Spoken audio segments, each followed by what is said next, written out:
Selamat pagi saudara-saudari. Sekali lagi kita bertemu untuk merenungkan Mazmur. Hari ini telah sampai ke Mazmur fasa yang ke-119 dari ayat 121 hingga 128. Ini bahagiannya dari huruf Ibrani yang telah kita belajar bersama-sama. Kalau anda masih ingat ya, Aleph, Bet, Gimel, Dalet, Hey, Vav, Zain, Kef, Tet, Yod, Kaf, Lamet, Mem, Nun, Samek, dan hari ini Ain. Itu yang kita akan melihat bersama-sama dari ayat 121 hingga 122. Saya bacakan. Aku telah menjalankan hukum dan keadilan. Janganlah menyerahkan aku kepada pemeras-pemerasku. Jadilah jaminan bagi hamba-Mu untuk kebaikan. Janganlah orang-orang yang kurang ajar memeras aku. Mataku sangat merindukan keselamatan daripada-Mu dan merindukan janji-Mu yang adil. Perlakukanlah hamba-Mu sesuai dengan kasih setia-Mu dan ajarkanlah ketetapan-ketetapan-Mu kepadaku. Hamba-Mu aku ini, buatlah aku mengerti, supaya aku tahu peringatan-peringatan-Mu. Waktu untuk bertindak telah tiba bagi Tuhan. Mereka telah melompak Taurat-Mu. Itulah sebabnya aku mencintai perintah-perintah-Mu lebih daripada emas, bahkan daripada emas tuah. Itulah sebabnya aku hidup jujur sesuai dengan segala titah-Mu. Segala jalan dusta aku benci. Ini saya percaya sangat sesuai dengan keadaan yang kita hadapi sekarang ya. Untuk beberapa hari, terutama daripada secara nasional dan juga dan secara lokal ya. Kita dapat melihat perkorakan dari segi politik dan juga dari segi kehakiman. Jadi ini kembali kepada Mazmur di sini. Dari bahagian ini kita telah melihat bahawa pemazmur mengatakan sesuatu yang di mana dia dalam keadaan yang telah ada orang memeras dia, ya. Ada pemeras tu, oppressor yang menekan dia. Dengan cara apa? Tidak pasti. Tapi yang pastinya sentiasa dari sejarah kebudayaan, daripada pencemooh dan juga orang cuba menuntut dia atas sesuatu yang palsu. Ya. Jadi di sini dia telah mengatakan bahawa dia merindukan, dia mau melihat bahawa keadilan Tuhan akan dijalankan di sini. Itulah sebab dia berseru kepada Tuhan supaya Tuhan yang bertindak. Ada orang sudah merompak Tauratnya, ada orang yang telah menyimbang daripada hukum-hukum Tuhan. Okay? Jadi di sini satu keadaan yang kita harus tahu bahawa hukum dan keadilan semuanya adalah mengikut standardnya Tuhan. Kita lihat perlembagaan di negara pun juga ada berdasarkan, sebab Commonwealth kan, banyak undang-undang ataupun perlembagaan yang telah diwujudkan adalah berdasarkan apa yang berada daripada Alkitab. Ya, memang kita kelihatannya sama, moral, standard, ataupun kita panggil biawai ke segala kehakiman dan juga keadilan. Semuanya betul ya. Apa yang berada di dalam perlembagaan memang betul, seperti juga apa yang tertulis dari Alkitab, semuanya betul sebab dari Tuhan ya. Tapi orang yang melakukannya, orang yang memelihara kehakiman itu adapun hukum itu yang menjadi masalah. Dan ada masalah dari firman Tuhan, dan ada masalah dari hukum Tuhan. Masalah terletak di setiap pribadi. Manusia yang telah merosak ataupun menjatuhkan piawainya Tuhan. Jadi standard moral adapun piawai moral ini sentiasa harusnya menjadi pegangan kepada kita, saudara-saudari. Jangan sebab seperti orang bilang, kadang-kadang kita mengundi, kita dengar suara yang lebih banyak, adapun orang bilang majority.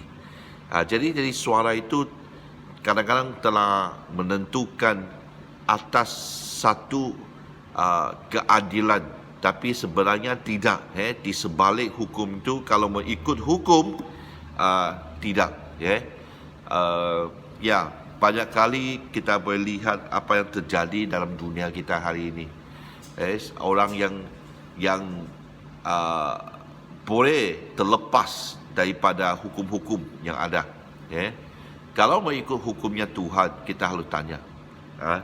Dulu saya masih ingat satu kali di mana kereta atau van gereja yang saya pakai, yang saya bawa, di mana dalam waktunya saya pergi menjemput jemaat. Jadi dalam satu seleko, tiba-tiba lori yang di depan itu dia berhenti. Jadi saya pun berhenti jugalah. Tiba-tiba dia reverse, dia konstan, dia mundur, dia langgar van itu. Aku sudah horn, tapi dia tetap. Jadi lepas tu dia bilang, oh tidak, kau yang langgar saya. Aku beran, aku sudah berhenti lama tu. Memang saya ada satu saksi, satu jemaat di kereta, tapi polis waktu itu bilang tidak boleh sebab itu kawanmu, itu tidak boleh jadi saksi. Di persekitaran tak ada orang yang menjadi saksi. Ada yang datang, dia keluar, dia bilang, oh aku dengar ada horn, lepas tu pang. Jadi dia cakap saya yang melanggar dia. Aku bilang, tidak, kenapa saya mau langgar kamu? Jadi lepas tu cakap, polis bawa kami ke Palai sudah. Aku pun susah sudah sebab malam itu saya masih ingat ada perjumpaan muda-mudi hari Sabtu itu. Kami mau cepat-cepat jemput muda-mudi dan kembali ke gereja. Jadi sampai Palai itu saya celah tidak boleh buktikan bahawa saya tidak bersalah.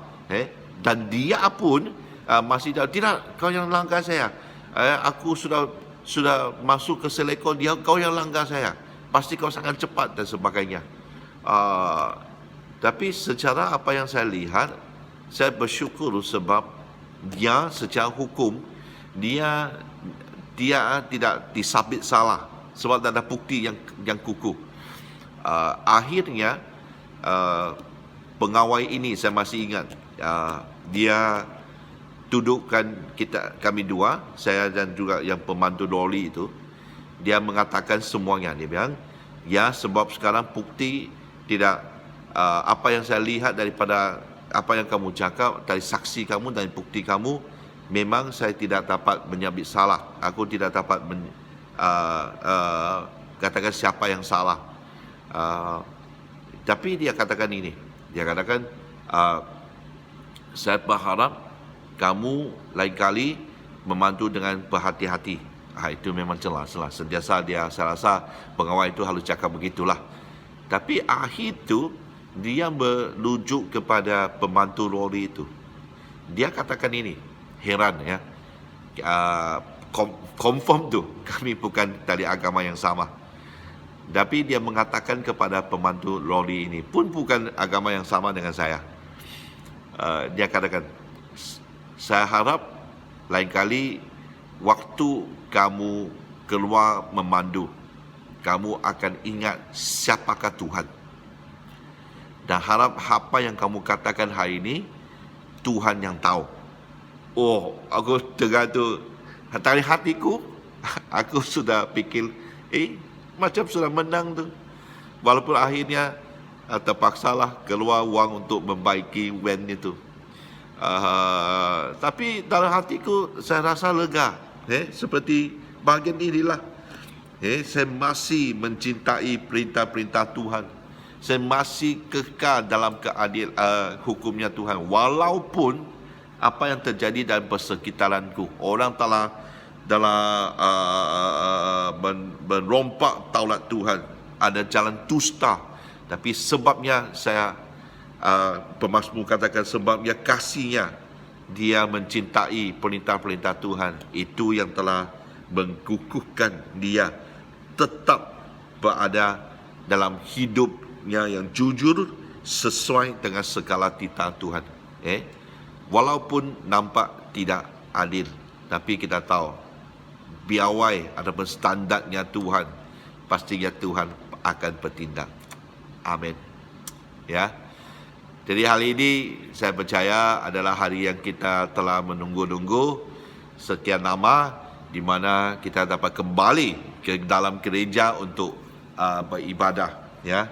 Malam ini di mana bahagian English cuma English akan beribadah dulu dari jam 7.30, ya. Nah, bagi anda yang akan datang besok jam 8 untuk bahagian Cina, jam 11 untuk bahagian BM, ya. Jadi lihat kalau boleh, kalau masih kurang jelas, sila tengok ada menonton wayang ataupun video SOP itu supaya anda tahu. Tapi di sini secara ringkas saya akan katakan gereja untuk bahagian BM, ya, khususnya ataupun setiap kebaktian, gereja akan buka setengah jam sebelum itu. Memang orang yang petugas yang melayani, mereka akan datang 45 minit sebelumnya, 15 minit lebih awal daripada waktunya gereja buka. Ya, contohnya malam ni jam 7 gereja akan buka, di mana kaunter akan buka, semua anda dapat masuk dan daftarkan diri, ya, dengan tunjukkan nombor, bawa juga pas pendaftaran anda. Kita akan ambil nombor anda dan cek suhu dan bawa dan izin, perlu anda boleh masuk dalam ke gereja, ya. Ya, jadi masuk dalam gereja, sila ikut setiap SOP yang ada. Kita akan mengelakkan daripada kontak ataupun sentuhan fizikal. Tempatnya semua telah disediakan. Setelah siap sedia, kamu akan masuk dan duduk mengikut barisan dari pertama hingga ke terakhir. Jadi bekerjasama dengan setiap penyambut tetamu. Kalau anda dibawa ke depan, sila duduk ke depan. Nah, kalau anda rasa nanti kalau saya duduk di bawah aircon macam mana, bawa jaket lah. Ya, kalau yang takut sejuk, bawa jaket. Kalau yang takut panas, pakai tipis sikit, ya. Pastikan kamu pakai sesuatu lah. Ya. Nah, jadi kamu cara ini kamu duduk akan isi dari barisan pertama hingga barisan terakhir. Ikut saja cakap daripada penyambut tetamu, ya. Jadi sama juga untuk bahagian Cina dan juga BM, gereja buka hanya setengah jam sebelum itu, dan kita akan datang bersama-sama dan beribadah. Sila bawa mask, dan juga kalau boleh ada sanitizer sendiri supaya kita sentiasa menjaga kebersihan, dan juga yang di mana kita mengikut SOP yang telah ditetapkan, ya. Jadi waktu kita sampai jangan berkumpul. Kalau boleh, atur dengan baik-baik, datang, turun kereta, langsung masuk ke gereja. Dia atur baik-baik bahwa kamu akan sampai sini setengah jam sebelum ibadah bermula. Kita akan elakkan adanya perhimpunan di luar. Sama juga habis, kita akan atur dengan baik-baik supaya kamu keluar dan pulang secara teratur juga. Amin.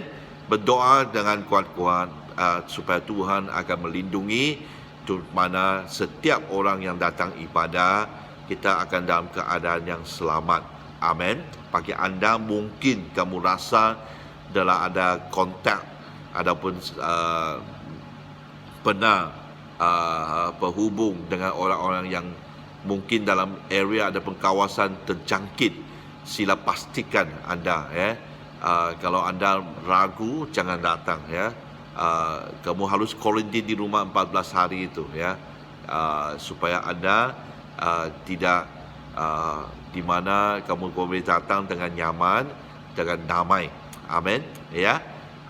Saya menolong kita semua untuk melakukan dengan baik-baik supaya kita dapat beribadah bersama-sama.